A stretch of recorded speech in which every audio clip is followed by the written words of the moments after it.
Well, we can head over to the Crucible right now. One of the very few people allowed in, having passed all the tests into the Crucible bubble, is top journalist Hector Nunns. Hector, let's talk first of all about Judd Trump safely through to the second round, not without a few scares, I think it's fair to say, against Tom Ford, but he's still on looking to crush this famous Crucible curse.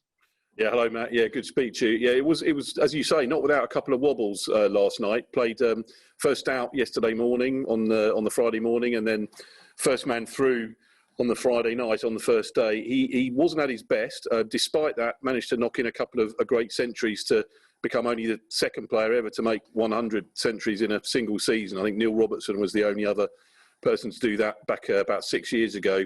He went on to make 103. So, having got through, Judd Trump every chance of maybe toppling that one and setting yet another record. But yeah, I think it was just a good one to, it'd be better for the run, shall we say, in racing parlance. A good one to get under the belt. He had a similar, very, very tough first round match last year. You probably remember against Thepchire when he only edged through 10-9. So I think that did him a lot of good, and I think this one probably will as well.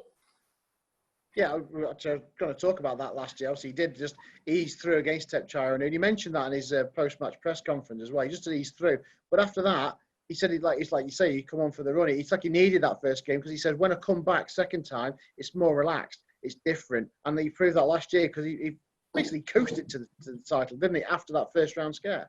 Yeah, very much he did. As you say, you brought up this Crucible curse. I think quite a lot of those people who have fallen victim to this Crucible curse of first-time winners not defending have actually gone in the first round. When they're not into the tournament, as Judd Trump spoke about that, as you say. I think you get through that first round, you feel part of it. If you're out on the first day, you really don't feel part of the tournament, obviously. But he'll be back on Thursday for his second round, and he knows he's been involved for at least the first week now, and I think he's more likely now to perhaps be the one. I think he's probably the best chance of for a few years of someone to beating this curse. And as we know, it's people have fallen victim has been the likes of Steve Davis, Ronnie O'Sullivan, Stephen Hendry, Mark Williams, John Higgins. So there is, even if you don't believe in that sort of mystical stuff, there is something there that makes it hard to come back to this place and win it again the next year. Even people who've won it 4, 5, 6, 7 times. Yeah, such a illustrious role of honour. Of course, he would be the first man to defend it for the first time. He also mentioned about the crowds, and he said he felt honoured that he got to play in front of the crowd. Sadly, they're not going to be with us now for the next couple of weeks. Fingers crossed we can get them back for the final. But he said it was an honour to play in front of them. It felt really good to be called the world champion, going out and facing the crowds this time. And he said it was obviously everything felt safe. There was plenty of room, and he felt really good out there. But how much of a difference will it be for the other players now who are going to be playing in an empty auditorium? Yeah, I mean, it's the crowds is such. Obviously we were all ready to talk about what it was like with a sparse crowd, and then already today we're talking about what it's like to play with no crowd. It was already going to be different, and now it's even more different. I think we're just going to have to wait and see. I think that you'd be hearing different theories bandied around about who it's going to benefit. Some people are saying perhaps the debutants will be, not quite so intimidated by the fact it feels a little bit more like a practice match. Some people are saying that they'll be very disappointed because their family, and all their friends won't be able to come down and watch them, which is one of the great things about a debutant, playing at the Crucible. So I think we're just going to have to see about that. A lot of these players have already played a couple of tournaments behind closed doors without a crowd, and the quality at things like the Tour Championship recently was actually very high. So, it will be different. There's no doubt about it. I still expect the big guns to fire. Really, I think it's going to be one of probably 8 players, and it would be nice to see a couple of debutants make a bit of a run. But they've all got reasonably tough draws, and we're just going to have to wait and see over the next couple of days. Well, we always mention about course and distance form, especially the Crucible. One man who's been there and done it, and there's also through to the second round now is Stuart Bingham. Looked to be coasting against Ashley Carty at 9-4. The debutant got it back to 9-7. There have been a few nerves for the ball run, but a nice clearance to win 10 frames to 7, and he's through. He's safely through to the second round, and you've just been speaking to him. Yeah, he's been in the media room after his match. I think the thing with Stuart Bingham is last year in the first round he was something like 8-1 up against Graham Dott, and it ended up sort of that lead disappeared, and he ended up sort of squeaking through 10-9 in bits. And I think at 9-4, seeing it come back to 9-7, he admitted he had some nightmare thoughts of sort of something similar happening again today. Ashley Carsey's done himself justice. You know, he's a young lad from Rotherham. He's saved his tour place by getting here, biggest ever payday. And obviously a debut at the Crucible. Getting back to 10-7, he played really well to get back to 10-7. But I think Stuart Bingham just fairly relieved. Tough first round match, he's through, and but not without a slight controversy, which you may be about to ask me about. I got it, yeah, Pocketgate. I mean, his reaction was incredible. He was one that I think will be making GIFs all over the world across social media, won't it? With that black. That just he kissed it off the red, it hit the cushion, and then didn't drop, and he couldn't believe it. And he was obviously testing the table after it with the reds. We're going to label it Pocketgate. Yeah, we can call it. Let's call it Pocketgate. Yeah, it's early in the tournament for one of those, but why not? Yeah, as you say, it was an extraordinary shot. So you were just trying to sort of pop the black in off a red. It was rolling. It was going to, you know, by all appearance, it looked like it was going to just fall over the lip and into the pocket. And then the ball just sort of seemed to slightly almost go uphill at the last minute and then fall back again. And straight away, Stuart Bingham lost that frame. He was trying to close out the match. In the end, it's only cost him a frame rather than anything more important. But he's immediately gone afterwards with the red and looked at it and realised that there is a slight issue with the lip. I mean, we had Alan McManus here in the media room just saying to us what that was most likely to be, and he thought it was maybe a bit of grit or something under the cloth that perhaps just right on the lip that had caused that. And I've no doubt the table fitters will have seen it and be having a look at it. But yeah, he was able, put it this way, after getting through, you're able to laugh about it, aren't you? Certainly, it would be a different matter if it was the other way around, I'm sure. So say Stuart Bingham safely through to the last 16. You mentioned Alan McManus there. He's playing this man behind me, Mark Williams, a 3-time world champion, concluding his game tonight. He's 5-4 up. I mean, these two, it is a great first round encounter for these two stalwarts of snooker, isn't it? There's no Alan McManus isn't around near you right now. I want to say 94 years combined age, and they first met 27 years ago on tour, these pair. Yeah, that's right. It was a really high quality and entertaining session last night. As you say, Alan McManus with the slight advantage. I'm really looking forward to the conclusion of that match. Alan McManus 49, Mark Williams obviously 3-time world champion 45. I think that combined age that you mentioned there of 94, that had the statos in here looking up to see what the highest ever age combined age for two opponents in a Crucible match was, and I think, believe it or not, it was 118. The names escape me at the moment, but I think you have to go back a few years for that one. I'm sure we can dig that one out for you in the future if you desperately wanted to know. But so yeah, these two youngsters by that sort of yardstick, and yeah, they're really looking forward to the end of that one.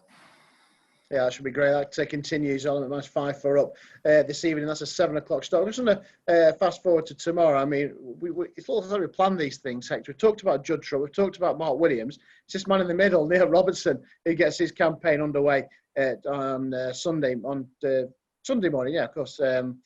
World champion back in 2010. He's promised many times. He's been many people's ideas of the winner for many, many years. Hasn't quite managed to deliver it. Again, he comes in here as a third favourite behind Judd Trump and Ronnie O'Sullivan, but he could have had an easier draw, I think it's fair to say. Lang Wenbo is one of those players that the seeds would have been looking from the qualifiers and wanting to avoid.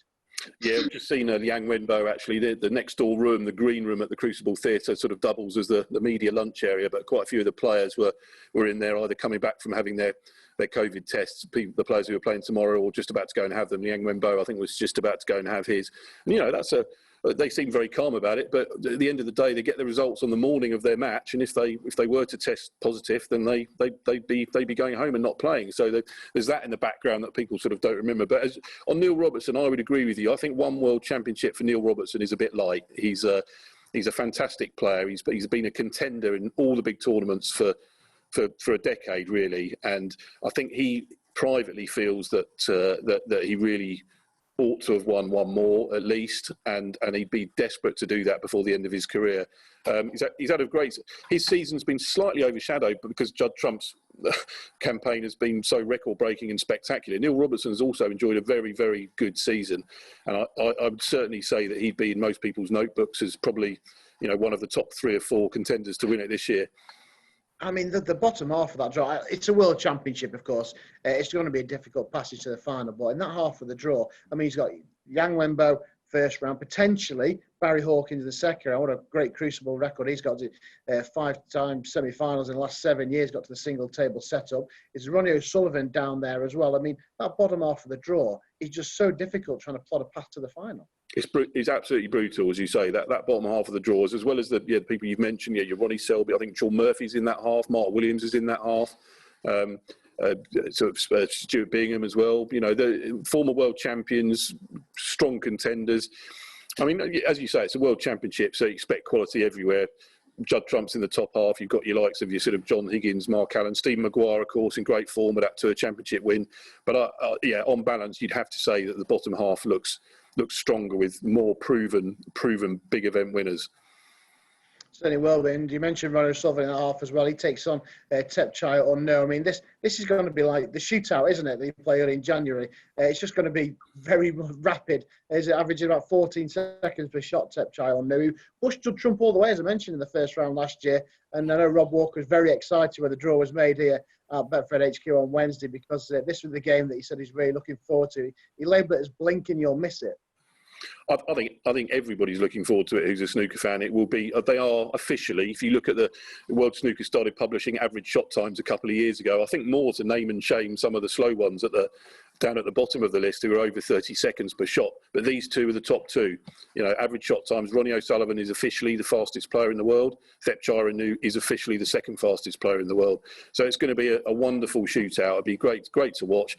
I mean, having said that, it may turn into who knows? I think Ronnie was joking the other day. It might turn into a real tactical slog. I don't think anybody really believes that, and it's one to savour, definitely.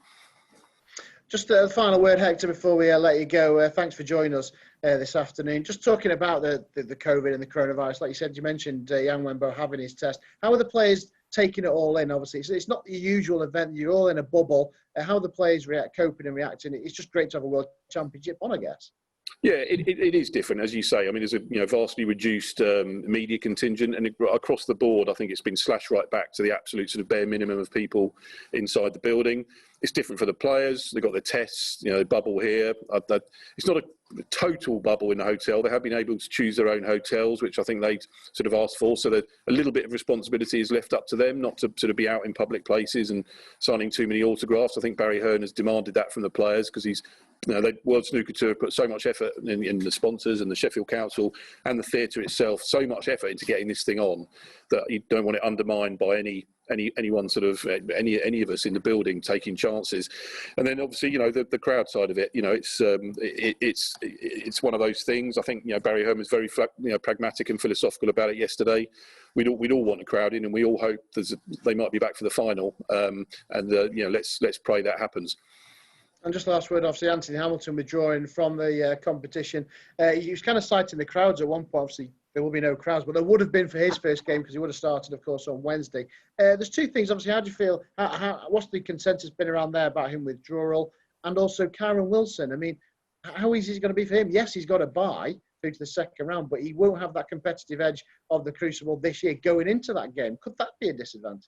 No, he won't. I mean, just sort of taking those, in turn. I mean, I think there's been a lot of criticism of Anthony Hamilton among the players. I think the prevailing view is that they're quite cross with him. I think they feel that more the timing rather than the actual decision. The timing of the decision has cost another player a place in the World Championship. Everybody knows how important this tournament is. And Barry Hearn has been also very critical of him.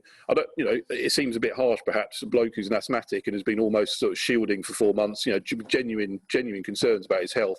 But I just think maybe if he'd pulled out before the qualifiers, then that might have been the answer. But as it's turned out, obviously we've had the government sort of make these decisions, and he could have played. But sort of hindsight's a wonderful thing. If he perhaps even hung in there for the first 9 frames, the first session, the next day it would have been. He'd obviously would have been playing to no crowd, so that's a shame. And Karen Wilson, as you said, I think Karen Wilson's made a conscious decision to hang around Sheffield for a couple of days before going home, just to feel part of the tournament. I think maybe that's a psychological move. He's actually decided to stay here for a few days, and then we might go home for a day or two before his second round match. And I think that's probably quite sensible. It might just, without having the match to actually get involved in, maybe that will make him feel a bit more part of the tournament. Yeah, fingers crossed we'll catch up with Karen Wilson at some point over the next couple of days, and plenty of the players, and of course Hector as well, plenty of catching up with you over the remaining 16 days of the Betfred World Snooker Championship. Betfred, proud sponsor of the World Snooker Championship.